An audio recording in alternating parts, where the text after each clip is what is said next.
Hello, William Johnson here. In this episode, I'm going to give you a couple ideas, methods, tips, all that good stuff on how to play or practice with a book called Stick Control for the Snare Drummer by George Lawrence Stone. It's a very popular percussion book, especially for those that play the trap set and the drum set. Now, a lot of timbale players and a lot of conga players use this book as well. I have never done a video on how to use this book or how I use the book. So I want to give you a couple ideas, explain how you're supposed to use a book according to the author, and a couple practice methods, because you could really use the book as a curriculum for you, a way to pivot pivot to a way to navigate in your practice time. So you can use it in many different ways. You don't have to do it just the way that the author intends. However, the way that it's intended to practice is actually quite effective and efficient. All right, here's the book, Stick Control. This book is, I've had this particular copy for a while, so it's got a few grease stains and dirts and stains on it here and there, and wrinkled up pages and a bunch of notes. There are a bunch of rudiments in this book. Essentially, it's a book of rudiments. I don't often get past the first page. I usually just practice the first page over and over. There are 24 individual rudiments on the first page. I want to give you a way to practice this book for congas or any other hand drum, okay, and how I use it. There are many different ways you can do it. This will be the first video on that. All right, so let's just talk about the first one. Now, the very first rudiment are single stroke rolls. And I'm going to explain how they have it written out, because it's written in something called cut time. We haven't talked about that on the channel, and I'm going to link a couple videos on other channels that I think are good about cut time, and also a couple drummers. There's a lot of videos on YouTube, on the internet, about using this book, Stick Control. And I just haven't done a book yet as it pertains to hand percussion. But I'm going to link a couple of videos that I like of drummers talking about it as well. That way you can use this and you can use their video and you can get the whole idea. So, that's bad penmanship there. But anyways, the first one are actually single stroke rolls. That just means we're going to play hand to hand, right, left, alternating between your hands. All right? Now, it's written as eighth notes, but if you look at the book, if you have it, there is a notation, a symbol on the left-hand side where the time signature will go, or around that area. There is this symbol, which basically just means that it's in cut time. Now, cut time means that the half note, remember we talked about music notes and their values. The half note gets a beat, okay? As opposed to if we're in 4/4, then the quarter note gets a beat. 1, 2, 3, 4, the boom, the boom, the boom, the boom. But now the half note's going to get a beat, and that means that we're basically going to be in 2, 2. So it's going to be boom, boom, boom, boom, boom, boom. All right, so the half note gets a full beat as opposed to boom, boom, boom, boom. Instead, we're at boom, boom, boom, boom. And what that ends up happening there is, instead of these being eighth notes, you actually play half of the value of this eighth note. So in 1/8 note, remember, it has a bridge here. So if it's by itself, it's going to have a flag, right? And that's what this little guy is right here. 1/8 note equals 2 16th notes. So when you see that C throughout the book, regardless, throughout the book, if you see eighth notes, they're to be played as 16th notes. So we're not going to play this as 1 and 2 and 3 and 4. And if the tempo is here, we're not going to go. We're not going to do that. If the tempo is here, we're actually supposed to play them as 16th notes. All right? Now, cut time, meaning we're in 2/2, so that means, and if you look at the book, you'll notice there's a line in between. So that means you would actually count this as 2, 1, 2. So I just played all those notes. Now, if you equal all that together, that was a total of 16 notes. But really, there's a bar line here. So that means this is a pattern. It's a measure, bar. This is a pattern, measure, bar, right? So I'll link a video below about cut time. There's some videos on YouTube that I recommend that are pretty good. And let me know if you'd like me on my musical minutes to do a video just on cut time. Maybe a good video would be the difference between cut time and half time. What really is cut time, right? But the thing you just need to know about this book is that it's written in cut time so that it basically allows the author to write more notes with less things on the page, in other words. So later on throughout the book, there's actually 16th notes written out that are supposed to be 30-second notes. It would get flooded with a lot of tiny little notes really quick. So this system is a way of making it look cleaner, air quotes, cleaner, or having less notes on the page. But it's understood that when you see it, you just know in your mind they actually mean a shorter note value, which is actually a quicker note value. So the tempo doesn't change, but the notes are faster. Okay? All right. So we actually play this in the stick control book, and this is rudiment number 1, like this. And that was one whole pass. The book recommends that you do that 20 times. All right, I'm gonna put an X for times before you move on to the next rudiment. Now, I think it was pretty self-explanatory by everything I said, that right is right hand, left is left hand, right? So you don't really need to read music to know that and read this first page full of rudiments, because this is actually written down in the book as well. So you have right hand, left hand, do that 20 times, and then you would go to the next rudiment, which would be number 2, which would be something different, right? So you can do that and practice that method and do that whole page and go through it 20 times, and that will be one revolution or one evolution, one whole practice session. You can do it that way. However long that takes would be based upon how fast you set your metronome, your tempo. So what I often do is I will do the 20 times. I actually will take a rudiment out and practice just on that number rudiment and practice it at a certain number of times. So we'll cross this out, and I usually go back to the stopwatch method and practice at a certain amount of time. So let's say we practice single stroke rolls, and remember these are played as 16th notes. So if the tempo is here, 2, boop, boop, I'd go 1 E, 2 E, 3 E, and a 4 E, and a, right? I would practice that for 5 minutes, and then I'd be done with that rudiment and move on. Okay? So there's a few different methods that you can do with the book. You can practice a whole page or a number of pages by the way they say, by doing them 20 times for one and then moving on. Or you can practice one rudiment at a time for a certain amount of time. Or you could practice a couple different rudiments together for a certain amount of time. All right? So what I mean by that is, let's say you did rudiment number 1, rudiment number 2, right? And rudiment number 3.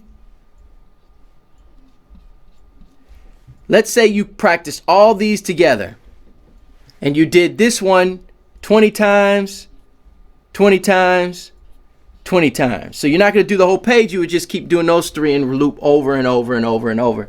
You can do that. That's another way to practice instead of doing the whole page. Or you can practice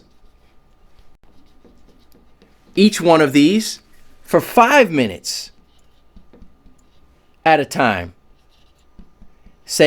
which would mean you had a total of 15 minutes of practice of those rudiments. All right. So based on how much time you have, you can coordinate or arrange a practice session like that. Or you can practice, and I also love this method, you can practice, say you have 15 minutes, and then you do rudiment number 1 for 4 bars, and rudiment number 2 for 4 bars, and rudiment number 3 for 4 bars. But really it's not an X. It's not 4 times. It could be 4 bars. So that means the way that you're looking at this, okay, will be slightly different. So we could take the bar out and not play in cut time, okay, which you are playing it in cut time. But we can just look at it and say, okay, they said cut time, so actually let's just play these as, remember I said they were supposed to be 16th notes. You could just do like that. And so now I'll say, okay, I'll play this for 4 bars. That means I would go for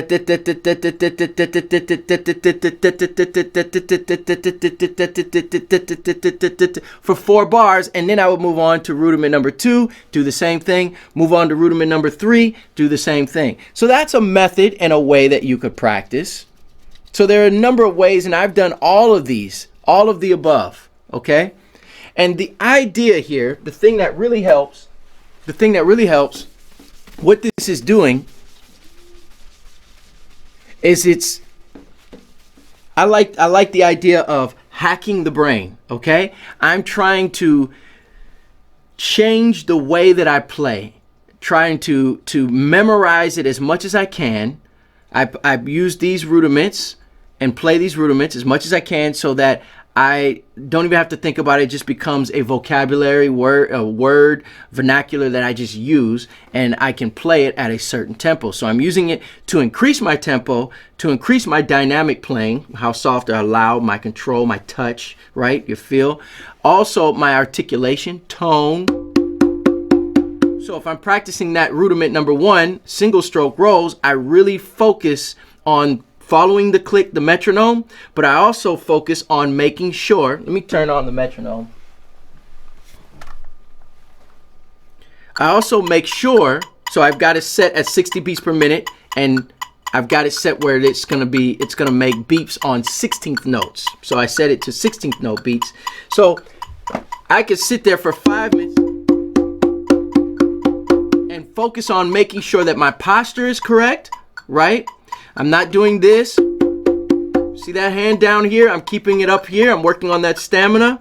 But also how my hands look, they're not too far, right? I'm looking posture, but also not chicken winging it, not being too tense, not being tense here, but also how does it sound? Does each and every note sound the exact same?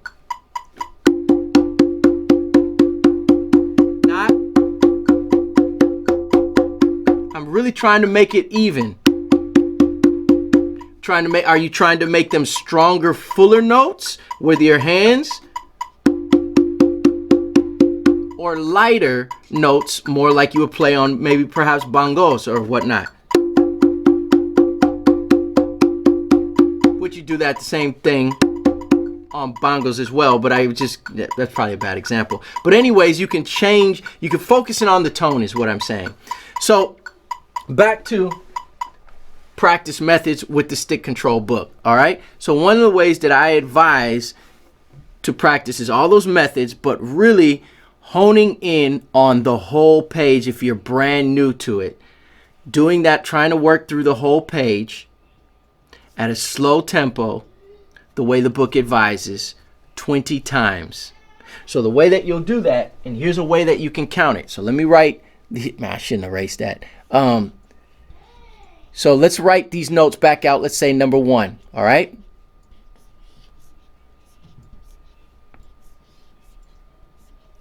Okay, and it's in cut time. I'm just gonna write it the way the book has it, all right? So remember, these are to be played as 16th notes. Now, the way that you can do this is, and I'm gonna not use the metronome right now just so I can count so it's not too loud on there, is you're gonna go all the way, count all the way to here, and then that's 1. And then you do it again, and that's 2. So the way to keep track, one way to do it can be like this. 1, 2, 2, 1, 2,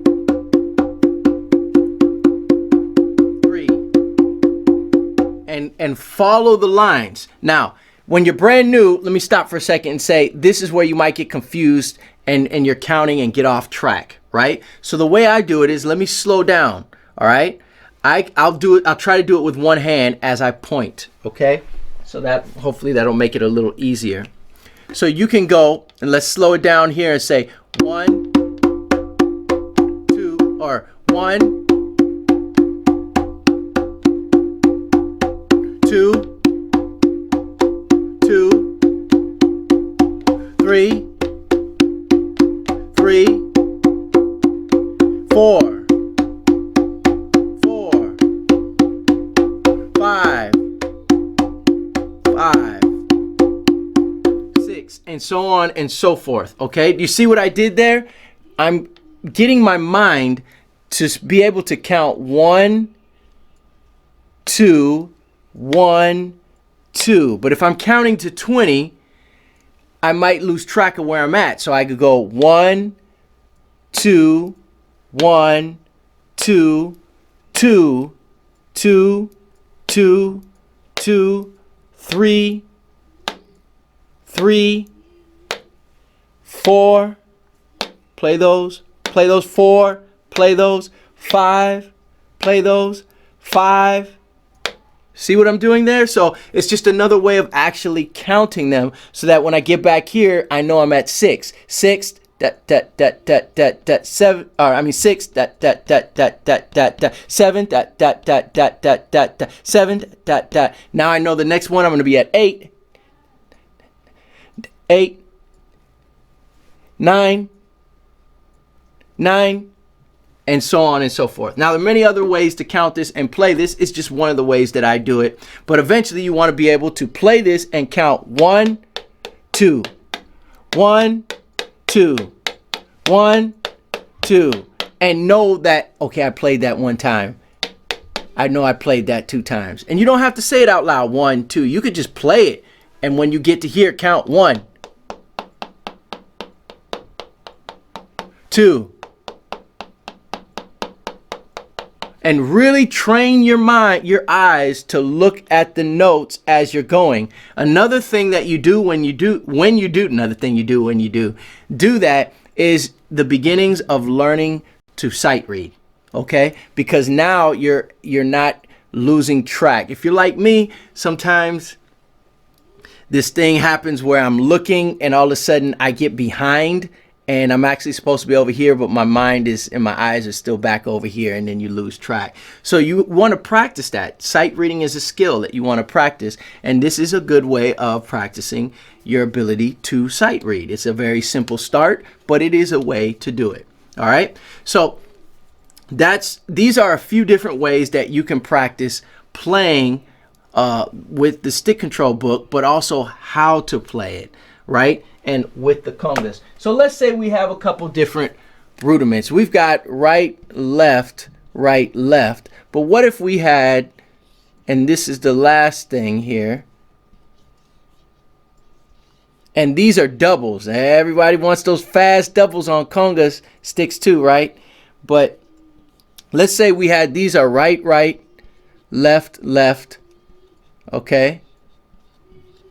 So let's say we practice these two together. Again, you can practice this 20 times and this 20 times. You could do that for 15 minutes or until you get, you could just keep going. 20 times, 20 times, 20 times, 20 times, till 15 minutes is up. Or you could just practice those 20 times and those 20 times you can be done. Whatever. However way you do it, or you could just practice them for 5 minutes, 5 minutes. But here's the thing. In the book, they mention 20 times, and one of the reason is you want to make sure that you've went over this long enough for muscle memory to kick in. If you just practice this a couple times and then go to the next one, you're not getting enough repetition in. All right. The other thing is, every time you practice these, you are now enforcing it, or I should say internalizing a new language. The more you use a word, the more it becomes a part of your personality, right? Personalities are about decisions and decisions that we make.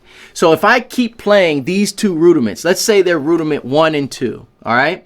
And these are actually not rudiment 1 and 2, this is rudiment 3. But let's say I play rudiment 1 here and I play rudiment 3 here all the time and practicing them over and over. Well, when I go to learn play a rhythm or play with a band, whenever I just start flowing and doing my thing where I'm relaxed and just doing whatever comes out, what do you think is going to come out? The thing that I'm constantly working on and I constantly do is what's going to naturally come out. It's just like anything else in life. It's like a bank account. If you put a certain amount of money in and you go to an ATM, that's what you're going to get out. You don't put $100 in and get $200 out unless it's some kind of money market account, or rather stock where you have an interest, right?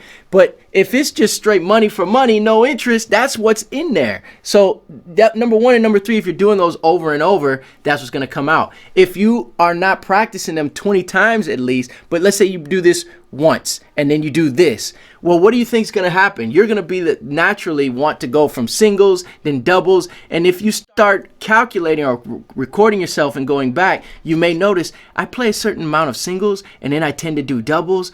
Oh, where's that pattern coming from? It's because I practice that pattern all the time. So one way to hack the brain and to increase your vocabulary and your ability to express yourself, to work on changing your rhythm, your rhythmic style and your genre or whatever, to try to change your to get that afinque, that authenticity if you're playing within a genre, is to try to break down what's played within that style and that genre and practice those patterns over and over and over and over. Okay? Otherwise, you'll notice that you'll be wondering, why do I always sound the same no matter what? I'm stuck in a rut. It's probably because you're practicing those same things over and over. So the idea of practicing them 20 times before you move on is a base minimum and a really good suggestion by the author, because it gives your mind enough time to internalize that independently. Internalize rudiment number 1 independent of rudiment number 3. Okay, and then you can also later on, as you practice these and get better, you can group them together. You can start changing things around. You can start adding accents, which is another thing that we'll talk about in a later video.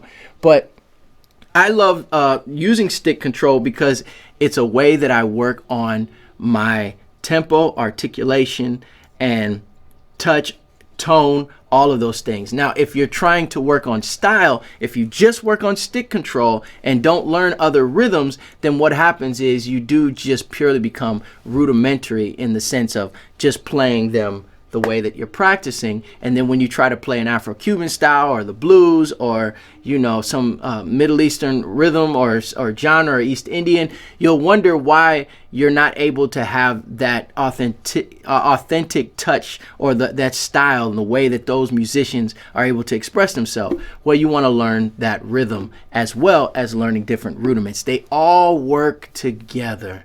And really, a rudiment is just a grouping of notes, right? A pattern or grouping of notes. So anyways, that's a diatribe, a rabbit trail that I chased for far too long.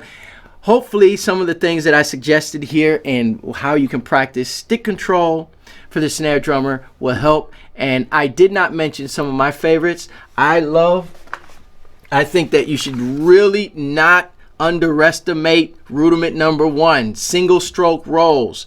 It's not natural for your body to just be able to play very fast, clean, even notes. We tend to have a dominant hand, left or right. So you really want to work on it. Don't just think because it's natural for any child or any adult to just come up to a drum and go ba ba ba ba ba ba. Yeah, you go da da da da da. That's natural, but what's not as natural is for them all to sound even, and to play them at a speed where you're relaxed. To increase speed while staying relaxed and keeping an even tone is not natural. That has to be worked on, okay? Unless you're a phenomenon, right? So you have to work on that. So I really love number 1.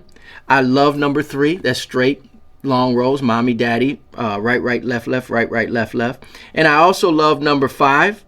That's like an inverted paradiddle there. I love, it is the paradiddle. I love number 6 is an inverted paradiddle. That just means you move the doubles around. And I love number 7. So rudiment number 1, one of my favorites. Rudiment number 3, rudiment number 5, 6, and 7. I love those rudiments. We'll talk about flams.